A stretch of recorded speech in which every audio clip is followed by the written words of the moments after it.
Hey, what's up everyone? This is Snackbox. Hope you all are having a great day. Guys, in this video, I want to show you a few teams for Chimera this week that can get a few or all mythical mats. Some will be more accessible for people, some will be more limited because you need certain champions, right? So I'm going to show you a few ones out of my clan that I saw. But before we go into the teams, I want to talk about the trials first. So on the RAM form, we are able to get a total amount of 9 mythical mats.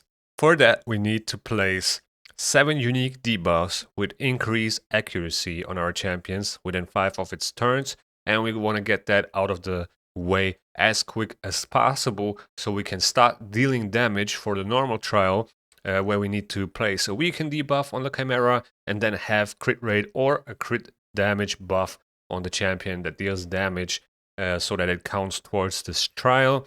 And then once we are done with the normal trial, there will be the hard one where we need to deal 750,000 damage with a single skill while the Chimera is under weaken and the decreased defense debuff, but this will not count damage from counterattacks and skills that are based on enemy max HP. So we gotta make sure that our champion is hitting hard enough. And there are a few ways to push the damage of your champion. Obviously, with artifacts, right? A 9-piece Firrol set on your debuffers will boost the damage. Gemstones, relics, blessings. So there are a lot of ways. Also, a 9-piece protection set that will give you more damage per buff. So there are a lot of ways to push your damage to reach the required amount of damage to complete this trial. Then on the line form, we have 7 mythical mats, and here we need to damage the Chimera within 3 of its turns, while your champions are under 5 unique buffs. So you gotta bring 5 unique buffs, otherwise you can't complete this trial. It will not count damage from skills that scale based on enemy max HP, so we want to avoid max HP champions. Theoretically, you could use a Marius for both of these trials, like this one and the one on the RAM form, but in order to complete those trials, you have to build your Marius in a Slayer set, in a 9-piece Slayer set, because the extra damage from the Slayer set will count towards these trials. The actual max HP hits won't, but the extra additional AoE damage that comes off the Slayer set, that will count towards these trials. Now, once we are done with the easy one here, we have to damage the Chimera while it is under decreased speed and the decreased defense debuff. You want to keep those buffs up anyways at all times because it just slows down the Chimera, gives you the ability to take more turns, and also the decreased defense is just pushing your damage in general. So 2 of the most important debuffs you want to have in your team anyway. After that, you have to deal 1 million damage with counterattacks or ally attacks, and this is very easy to do. There are a lot of counterattack or ally attack champions that are very good in Chimera. So this is probably one of the easier trials to do. Now on the Viper form, this is where it gets a little bit tricky because we have to damage the Chimera with poison debuffs while it is also under a poison sensitivity debuff. We need to deal enough damage quick enough to get this trial out of the way, and the best way to do this is with a poison activation champion, and there are only like 2 that are really viable for Chimera at this moment, and that is Theodore and Balar. And the reason why you want to get this trial out of the way as quick as possible is because you need 3 Chimera turns for the normal trial, and the way the turns work on the Chimera are a little bit weird because you start with 56, then it goes to 57, 58, 59, and 60 is not really counted as a full turn because the Chimera swaps forms. So you technically only have 4 turns to do these trials. And in the first turn, you actually have to complete the poison trial instantly, so your champions survive turn 57, turn 58, and turn 59 because turn 60 won't count. And another reason why you want to complete those trials in the first cycle is because you have to successfully revive one ally or all allies when reviving multiple champions. And if you can't complete the normal one in the second cycle, you have to do it in the third one, and you lose 3 turns. Then you're gonna try to revive one of your champions, But you can't because the Viper form is going to deny it. Now you have to cycle your revive back, and it is, just a big mess in general, and, very unlikely that you get it done. But if you let the Chimera kill one of your champions before you go into the Viper form, and you already completed the easy and the normal trial, and you go into the second cycle and one of your champions is already dead, you try to revive, the Viper won't allow it, and then you have, the whole 5 or 4 turns, to cycle your revive back, and there you go. You will revive your champion and complete this trial. This is basically the strategy behind it on how to complete these trials. Me personally, in my team, I completely ignored this poison trial because I can't make it work at this moment because I just don't have the champions for it, and also not the awakening level on my Balar. So I wouldn't be able to deal enough damage for the other trials if I would use my Balar as a damage dealer. But once I get a soul for him, it would probably be possible, and I'm very, positive and confident that I can get it done. But I ignored this one this time, and I went for the 4-step assault on the trials number 3. So here we have to damage the Chimera within 3 of its turns while it is under decreased attack, and your champions are under increased speed. Decreased attack is also a very important debuff for Chimera, so you avoid getting wiped if something goes wrong. The decreased attack is definitely a safety layer. Then the increased speed is also something you want to have on your champions because it speeds your team up and makes sure you take more turns, which means more damage, more possibilities, more opportunities to complete trials. Then on the normal trial, we have to damage the Chimera with a single skill while your champions are under increased attack and block buffs. Most of the time, the increased attack comes from a different champion than the block debuff, so you have to time it right and then deal enough damage with your damage dealer, which comes back to pushing the damage with like Firrol sets, protection, relics, gemstones, gear, blessing, and so on. Then on the hard one, this is why I used Firrol, resist 20 debuffs while the Chimera is under decreased accuracy and your champions are under increased resistance. Now for this trial, it is very important to know that you can't have block debuffs on your champions, otherwise the debuffs will get blocked and they won't get checked for resistance. So you won't be able to complete this trial if you have block debuffs on your champions. So you want to avoid buffing block debuffs and just trust on the resistance and the debuffs and buffs. All right, now we talked about the trials. We know everything that we need to, get the Mythical Mats or the 4-step assault as well. And now let's take a look at some of the options. All right, the first one I want to show you is this one right here. Probably one of the most accessible ones. Obviously, you see a Galathier here, but you can definitely replace Galathier with any reviver that is, placing block debuffs. I would say Lydia, Lady Mikage, and Ninja are the core here for this team. Obviously, there are also, a few options that you can replace Ninja with. For example, a Harima would work as well, which is what I used. I'm going to show you that afterwards. And then obviously also Toshiro, but Toshiro is a mythical and very hard to get. So Ninja was a free champion at some point, and I think a lot of players do have him. Maybe you can also get away with a Mishinaki, but I'm not so sure about that. I don't have Mishinaki, and I don't know how much damage he can actually do. But I would say Lydia, Lady Mikage, and a Shadowkin damage dealer is the core for this team, and this team is able to get 16 mythical mats. You need to bring decreased attack and decrease speed. Nekmothar is definitely one of the best options here to fit in this team. And then Galathier, like I said, can be replaced by any reviver that places block debuffs.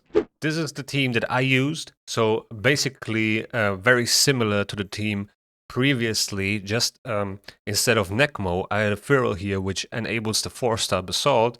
And then instead of a Ninja, I had Harima because I was missing decreased attack, right? So pretty much the same concept. Lady Mikage, Lydia, and a Shadowkin damage dealer are the core. And then we have the decreased speed champion and the reviver with block debuffs, which is Siphi in this case. I also have Galathier, but because I'm using Harima, which is death-based, Siphi is much better because she provides that increased defense and pushes the damage of Harima a lot.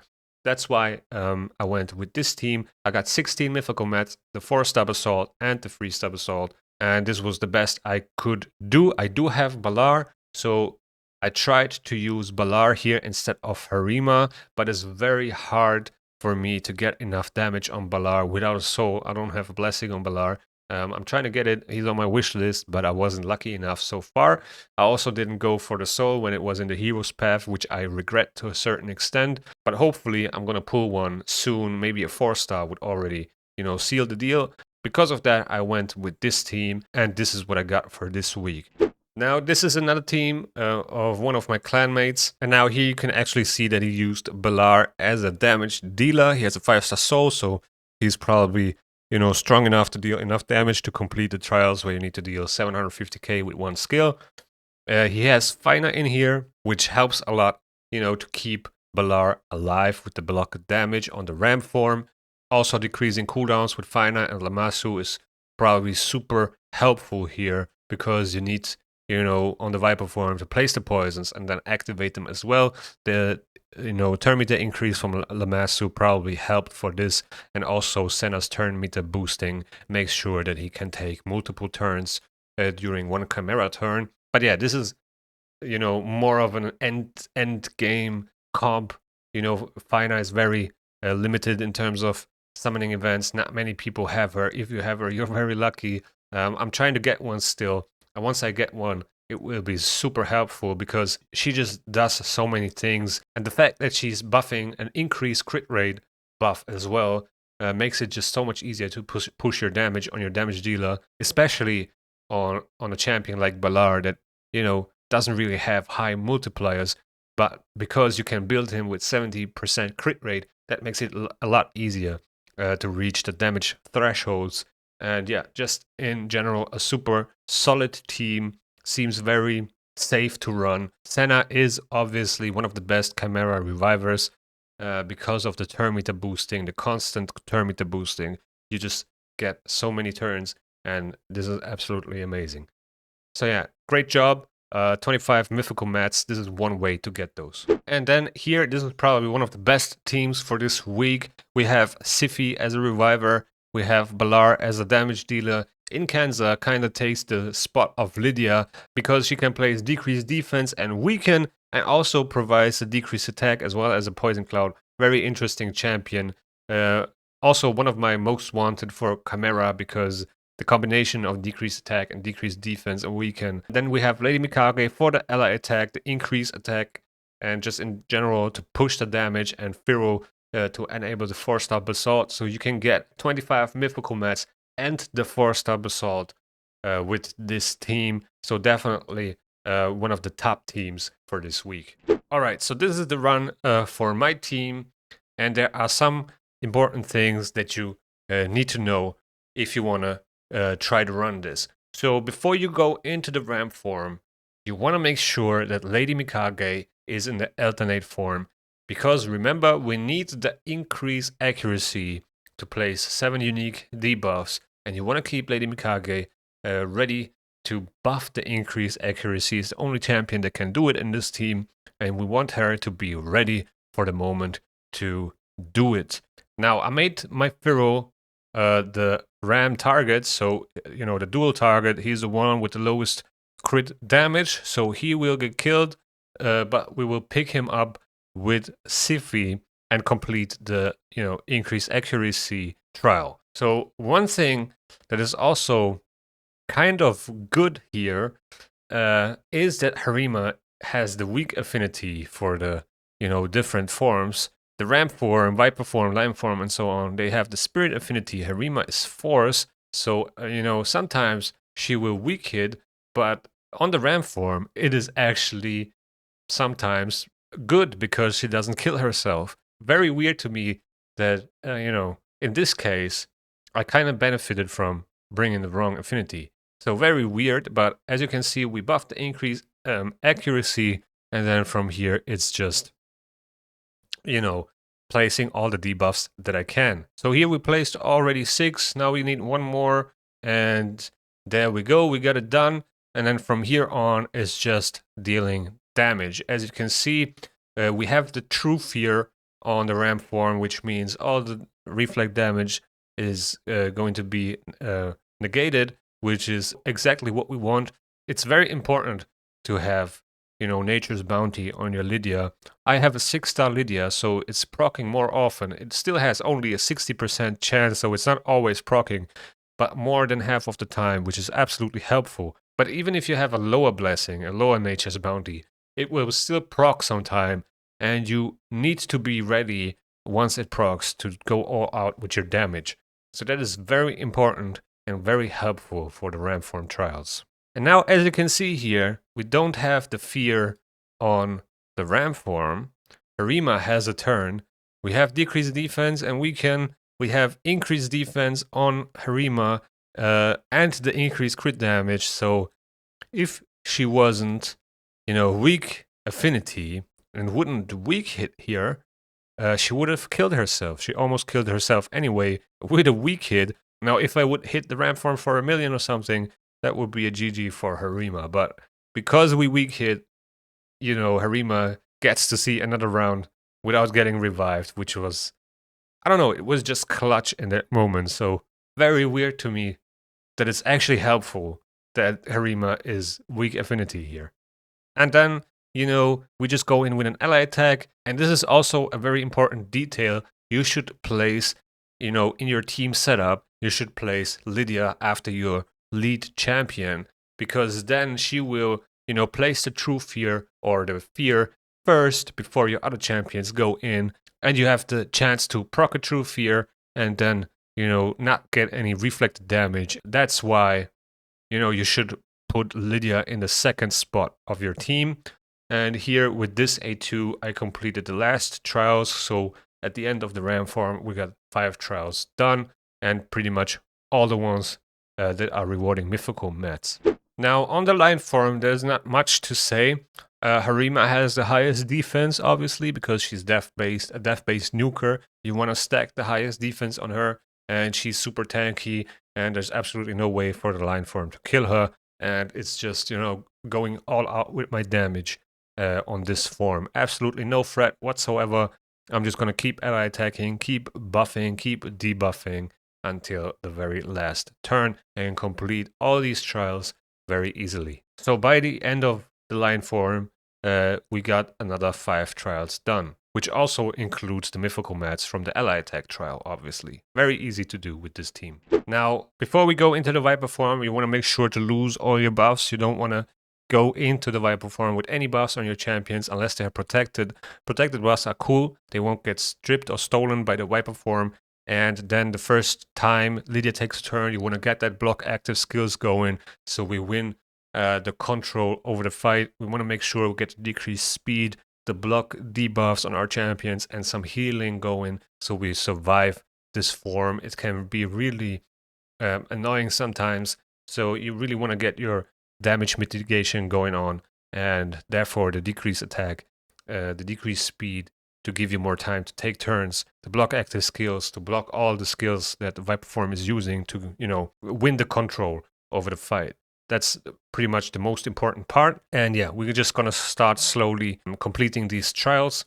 Now, the one thing that I mentioned earlier, it is very important if you are targeting the 4-star Basalt here, you want to make sure that you run out of block debuffs. But once you run out of block debuffs, you want to make sure that you have the increased resistance up and the decreased accuracy on the Viper form, so you start resisting those debuffs, and the Viper form doesn't land any debuffs on your champions, because this is pretty much the key. If you don't have block debuffs on your champion, that is your only defense against those skills.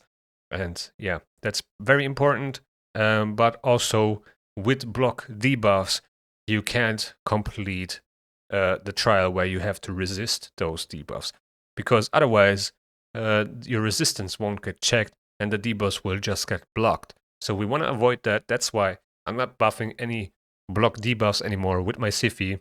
I'm just, you know, gonna use the A1 with Siphi here and make sure I maintain the increased resistance from Firrol, extended with Mikage at some point, but also keep the decreased accuracy up on the Viper form, which is, you know, what we need in order to complete this trial. So once the Viper form has this skill here ready, this is the skill that places, 3 poisons on my champions or on your champions, and 1 poison sensitivity. That means 4 debuffs per champion, 20 debuffs in total, which is exactly what we need to resist to complete this trial. And you want to make sure that you are ready for that moment. Now, the Viper form will always prefer to use the A2 before the A3. I don't know why the Viper form is doing this, probably because there are a lot of debuffs on the Viper form. So I want to avoid, placing the block active skills anymore. I'll let it run out. I don't want to place any block debuffs. Now Viper form is trying to place poisons, and boom, we completed the trial. Very easy to do. Once you stack up the resistance and you start resisting all these debuffs from the Viper form, it becomes a very easy fight. So in the end, I got 205 almost million damage, 4.1 billion clash points, and yeah, not bad. Basically, you can do the 8 billion clash points, and reach all the clash gems, and then, here a 3-star Basalt, a 4-star Basalt, and 16 Mythical eyeballs.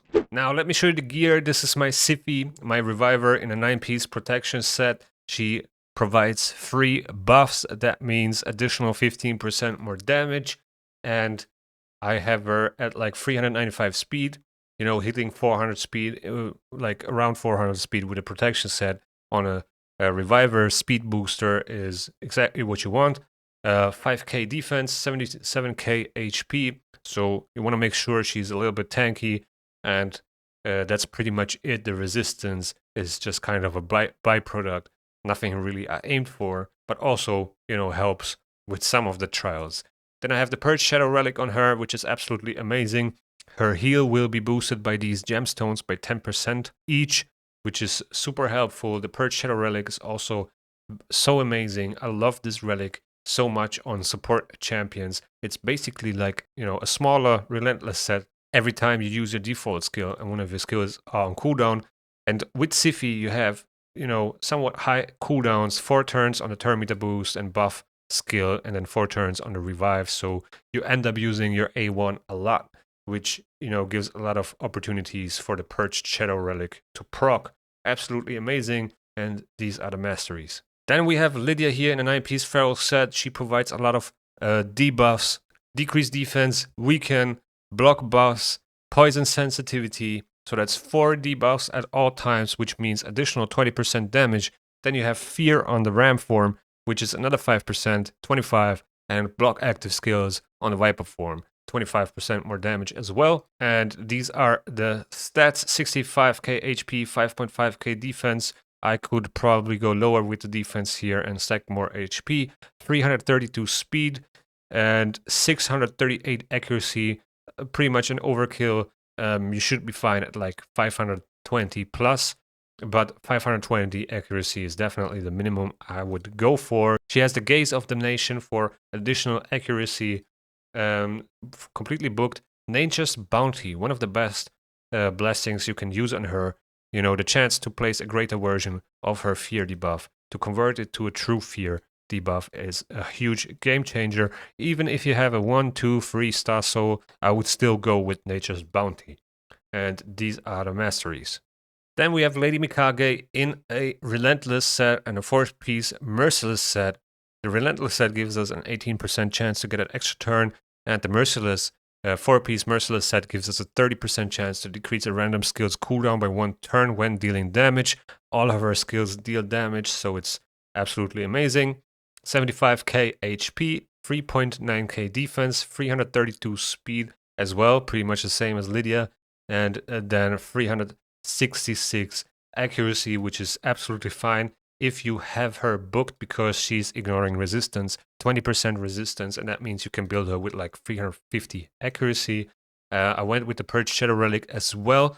The best relic you can give her. More turns means more ally attacks, more A1s, and therefore more damage. So absolutely amazing Purged Shadow Relic, one of the best. Then I have Cruelty on her, which is a little bit, useless because Harima kind of decreases the defense herself and it doesn't stack So we have a greater cruelty version basically in Harima's kit, but it helps to decrease the defense faster. And these are the masteries for Lady Mikage. Then we have Firrol in a 9-piece protection set as well. Firrol is also working on him. Doesn't really matter that much, but I feel like in this scenario where I pair Firrol with Lydia, they're both placing the block buffs, debuff, which would just take away one of the debuffs. But technically, you place 2 buffs, so it would be the same outcome. So 9-piece protection set works well, adds another 10% damage. Then I have 67k HP on him, 3.8k defense, 315 speed, 128 crit damage. He has the lowest crit damage, so he is the dual target, 380 accuracy, which is totally fine because of his passive and, you know, his kit in general. With 4 or more buffs, which we definitely have, you will deal more damage with your champions, 20% more damage. So he in general gives us a 30% damage increase, which is absolutely huge. I have this Hand of Uncreation on him just for a little bit more stats, accuracy and resistance. Works perfectly fine. And then on all of his skills, he's ignoring 20% resistance, which is pretty much what a Mythical would do. And yeah, that allows you to build him with less accuracy. And these are the masteries for Firrol. And here we go, here's my Harima, like I said, in a 6-piece merciless set for 35% Death Ignore. Also, on the 4-piece set bonus, we have a 30% chance to decrease a random skill's cooldown, which is also very helpful to stack up her damage with her A2. Then a Zeal set for 3% more damage for every 25% HP. We are almost every time at 100% HP. That means 12% more damage from this set, and this is really a lot. Also, the 20% more crit damage do help as well. And these are the total stats: 46k HP, 6.5k defense, 267 speed, 100% crit rate, obviously, 331 crit damage, and 405 accuracy. Totally fine because we have a Firrol's passive, which adds another 50 accuracy, and that is, you know, absolutely fine to place the decrease attack with her A1. She was gonna use it a lot, so you have a lot of chances to place it. Now the A2 is kind of, you know, similar to a cruelty, where she decreases the enemy's defense, but also stacks up her own defense. So pretty amazing. And with the cooldown reduction, she can use it more often. It's a free hitter. So yeah, pretty nice synergy.